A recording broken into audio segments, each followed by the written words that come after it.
figurez-vous que j'ai découvert autrefois l'existence de la Bosnie-Herzégovine par un livre que j'avais acheté dans une vente et qui était de Arthur Evans. Evans, c'est l'homme qui a découvert Knossos, la Crète. Mais Evans avait fait un voyage à pied avec son frère en Bosnie-Herzégovine en 1886 ou 88, au moment où il y avait des troubles dans la région. Alors, comment est-ce que j'étais là?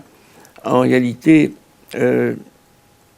la constitution de la République, de la Fédération de Bosnie-Herzégovine prévoyait qu'il y aurait une cour constitutionnelle avec deux juges croates, 2 juges serbes et 2 juges bosniaques, et trois étrangers. Alors j'étais un de ces 3 étrangers qui étaient désignés par le président de la Cour internationale de justice. Alors c'était pas très facile parce que on travaillait en anglais, mais les collègues de Bosnie ne connaissaient ni l'anglais ni le français, donc on devait toujours se parler avec l'aide d'un interprète. Là aussi, c'était assez extraordinaire parce que, par exemple, on prenait une décision, donc il y avait des problèmes de conflit entre les cantons. Ce qu'ils appellent les cantons, c'est comme les États américains, c'était une république fédérale. Et alors on décidait quelque chose à propos d'un canton, et puis à la séance suivante, on avait un problème tout à fait identique à propos d'un autre canton, mais qui était une fois un canton croate, une fois un canton serbe.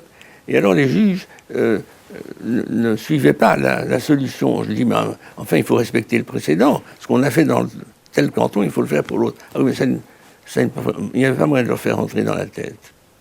Donc c'était, je dirais, plutôt décevant comme expérience. Les autres membres, ils votaient toujours pour le groupe auquel ils appartenaient.